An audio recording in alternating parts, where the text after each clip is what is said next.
เดินเริ่มแทบไม่ได้นะครับ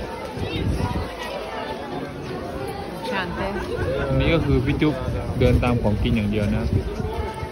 ที่ไหนมีของกินเขาจะเข้าไปแวะดูนะครับก็จะมีร้านต่างๆมาตั้งแต่คงถ่ายได้ไม่หมดทุกร้านนะถ่ายบรรยากาศรวมๆที่โอทาวสแควร์นะ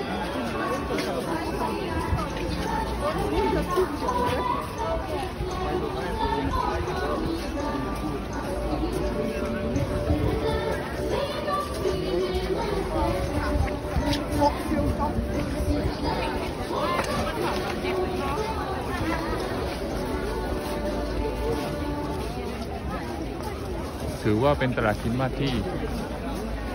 ใหญ่มากๆนะ